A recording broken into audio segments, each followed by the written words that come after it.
Welcome to the Brendan G podcast. I'm Brendan, and we're going to be talking about probiotics. And I am joined by my producer and researcher, Joe. He's going to be asking me some questions, which hopefully I can field. But essentially, one of the things that typically happens when people have discomfort, digestive discomfort, is they immediately reach for probiotics. And this is definitely not something that you want to do first. There's a sequence to this. And that's not the proper sequence. There's something that you need to do before you head to the probiotics. And this is probably information that you've gotten from a doctor or a friend of yours or researched off the internet. And it can help for a period of time. And then it typically does not. So we're going to get right into this. I guess the first question for myself and maybe anyone listening, just what are probiotics, right? I mean, I hear that term all the time, but like, what are they really in a more detailed explanation? Yeah. So when we talk about probiotics, we're typically talking about bacteria that are commonly found in the digestive tract that are beneficial. In other words, they're helping us to break down food, creating an immune environment. They are making sure that other pathogens are not there, creating havoc. They're also one of the things that people often don't know is, so a lot of people are like, oh, bacteria, bacteria bad. Let's make sure we have enough antibacteria soap and all that stuff. Well, in this case, believe it or not, we can't live without them. And we are 10 to 1 bacteria to cells. So we're bacteria buses. So when they're talking about probiotics, they're talking about beneficial bacteria that help us break down food, that help us with our own immune system to fight off other pathogens. All right, thank you. Yeah, it was much more clear than my understanding. So, Yeah. as far so like one of the reasons people take probiotics is like some digestive distress, right? But then it might be more than something to do with bacteria. There's usually other issues going on as well. So could you speak more on that? Yeah. So, like, when we talk about digestive distress, um, there's a number of drivers for that, right? Yes, it's diet, could be GMO related pesticides, herbicides. It could be stress. It could be pharmaceutical products. People could have taken multiple rounds of antibiotics. That definitely get rid of the natural balance of bacteria in your digestive tract for sure. And a lot of people, when they take the antibiotics, they will struggle during and definitely after. And so the first thing that they end up reaching for is probiotics to try and help repopulate. But the issue here is typically, and I think for the majority of Americans at this point, is that they've got some degree or level of breakdown in the digestive tract. So reaching for a probiotic when you have a damaged digestive tract is definitely not the first thing that you ought to be doing. Yeah, that makes sense, right? If you got a leak in the boat and you keep paling it out, it's not gonna stop the leak, right? Yeah, So, right. yeah. Exactly. Yep. All right. So, what would be some good sources of information? Right, it's hard to find good resources on all kinds of different topics, but something like this is kind of niche. So, what would you recommend if I wanted to look into more stuff myself on top of whatever you might be sharing? Yeah, that's where this becomes a little bit more difficult because this is a nuanced thing. We've sort of been trained. So previous to 20 years ago, we didn't really have a good answer for that at all. It was just, you got to improve your diet or you'll get beyond that. And then it was, oh, we got to start taking these probiotic things. Now we're sort of stuck. Like there's not a whole lot of education about what do you do when probiotics don't work. And typically probiotics might work. It might work for a short period of time. Sometimes they don't work at all. So that's where we're at. When we're trying to figure out good sources of information, there's not a whole lot out there, which is one of the reasons why I spend a lot of time on the phone with doctors talking to them about the proper sequence of this as well. So yes, if you're lucky, you could strike it on the internet. You can get some of this information maybe through Google or something, but a lot of this stuff is not readily available. Okay, yeah, that makes sense. If it's a nuanced issue, right, it's going to be a little bit cloudy and stuff as well. So, what would um, if if I was seeing some like relief with probiotics, but then it waned. I mean, how is that explained? We were talking about that earlier. And then what Yeah. would be some like proper ways to tackle any of these like digestive issues you might be having? Yeah. So if you are experiencing, severe digestive distress, it could be IBS or leaky gut or GERD or SIBO or a combination of this, diverticulitis, diverticulosis. I mean, those are the kinds of things that we see somewhat regularly.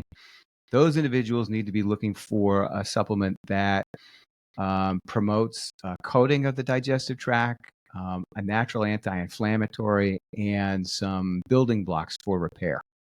And so ingredients for that would be like slippery elm or marshmallow root to basically substitute for a mucosal lining that's not there.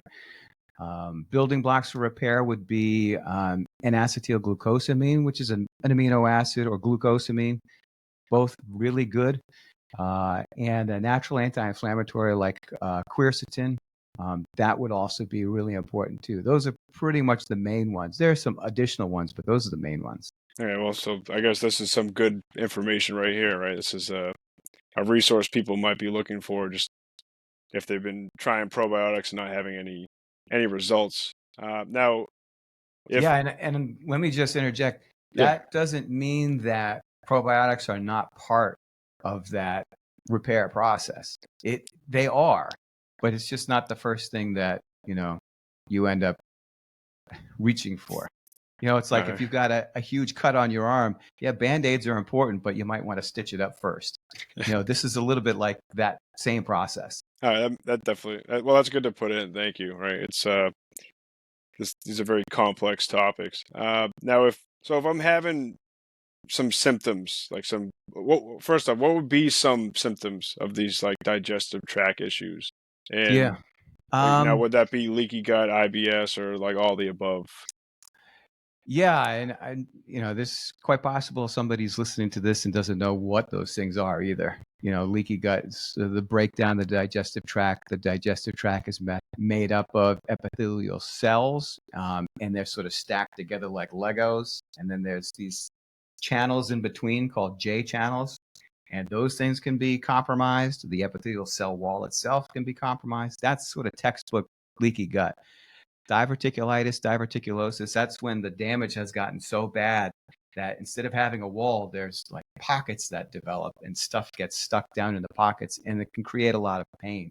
So people are dealing with pain, constipation, bloating, could be acid reflux. And then there are additional things like food sensitivities, allergies. A lot of times when people end up solving their digestive problems, their allergies either diminish or go away entirely. And, we can get more into that, but it makes sense, right? So if your gut is sort of the gateway to most of the, let's say, the things that you interact with in the environment, and they're free floating into your circulatory system in a way that the body doesn't necessarily recognize, then your immune system is going to say, this doesn't belong here. These are allergens. And then it comes in contact with, say, some tree pollen or grasses or something. And it's like, oh, it's like, I'm just going to shoot at everything.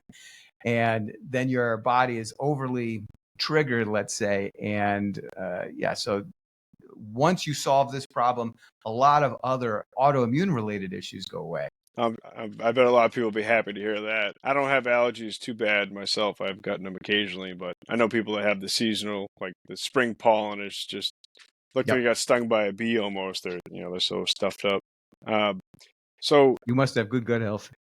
I hope so. Well, I think I should if I work with you. It'd be a bad example, right? If you didn't, I'd uh, help. I'd fix yeah. you up. But Uh, anyway. uh, so you talked earlier when we were talking earlier. You did mention something about uh, mucus loss and like the protective barrier that it can provide. Mhm. Would you want to talk about any of those? How that relates to all this?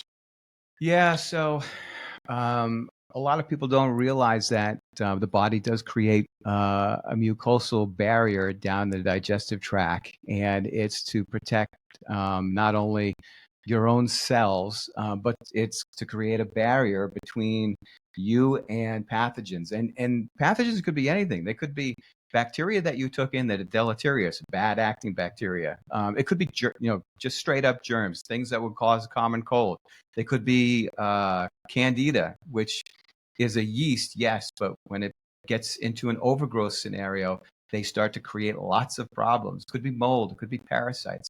So that mucus provides a good shield, essentially between you and the epithelial cell wall in your immune system, and therefore your circulatory system, and down the road the blood and your liver and all the rest. So it's all related. It's all holistic. So it's kind of like body armor for your gut Yeah, almost. you can think of it as body armor. Yeah, absolutely. Yep.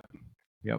um, so and then the only other item I had was just what would be almost kind of like summarize, like if I had some of these symptoms, like what would be some good next steps? Like what would you like suggest, like what actions I should take, or who should I Yeah. reach out to, or do you have any info on that?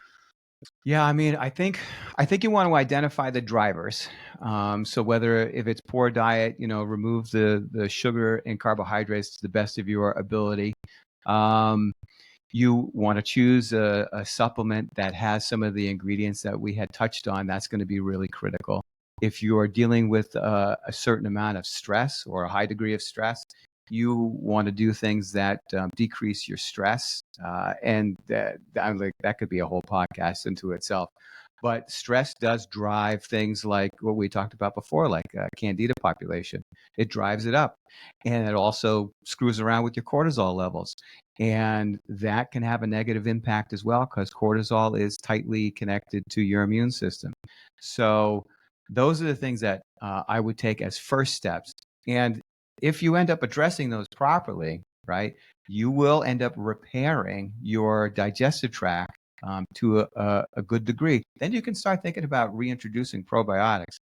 And one thing that we didn't talk about here that I think is really important, especially for the crowd that's 30 and over, is digestive enzymes.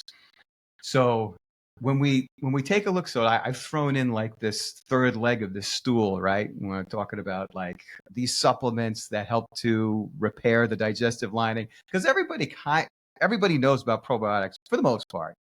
Now, digestive enzymes, that's something that is not typically known by most people, and they don't really understand how they all converge into a solution. So you can think about digestive enzymes as a supplement for the digestive enzymes that we slowly over time secrete less of as we get older. Okay, it's a natural thing. Our body becomes less efficient, and this is just one of the things that happens. Also, if you have a liver issue and you're producing less bile, like let's say you have a fatty liver, you're producing less bile, your gallbladder will be sluggish. You are definitely producing less lipase for sure, which is the digestive enzyme that breaks down fat. But if you get, let's say, a full spectrum digestive enzyme, it will help you break down all of the foods in a constructive way.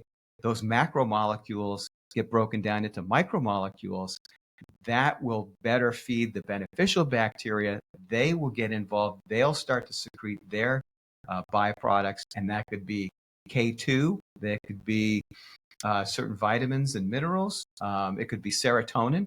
80% of the serotonin that we have in our body is actually produced by bacteria, which is a precursor for melatonin. So that's both an anti-stressor and will help you sleep at night. So a lot of times when people have digestive distress, they'll have high stress and they may have sleep issues. And of course, it just makes sense. So if you're taking a product that helps to repair the gut lining, and then you're also taking a digestive enzyme to help break down food, that's a good start. And then once you've kind of gotten over the hurdle of getting past a lot of the damage and you've repaired a lot of the digestive tract, then you can start thinking about probiotics. All right, thank you.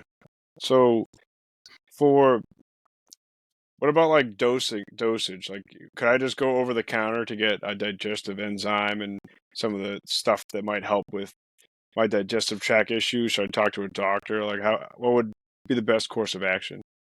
Yeah, I mean, you could always go in and talk to a practitioner. A lot of times, the conventional medicine practitioners don't always they don't have a background in the natural products industry. They actually don't. Some of them don't even have an hour. With all of the hours and years spent, they don't have. It's just a big void. That's not true for naturopathic physicians. So if you have a good naturopathic physician, you can go ask them. Believe it or not, chiropractors know. Oftentimes they know. They're a little bit outside in sort of the alternative medical space. The other thing is just to walk into a really good health food store, like a corner health food store. Oftentimes they know as much of the information as that I have given in this podcast. They also know, and they have a list of um, supplements that can address these issues and hopefully maybe even a protocol. Okay. I think that's something overlooked. I don't think about that too often myself, is going to a health food store. Um, right. It's kind of, it almost feels old fashioned, but It it seems does. like it'd be beneficial. I think we've kind of lost our way in some areas. Yeah, and they're a wealth of information, right? So they sometimes end up fielding the worst cases. The people who have like the medical industry has sort of given up on. I don't know what's going on with you. It's all in your head. We hear a lot of that from customers who call up. Those are the folks that the health food store owners and staff. That's what they see. That's what they hear, and they've experienced putting together a protocol for someone or suggesting a supplement, and then they come back and they say, look to see if it worked or it didn't work, whatever. So they are definitely a wealth of information. Thanks for watching the Brendan G podcast on probiotics. Stay tuned. We're going to have more of these episodes every week.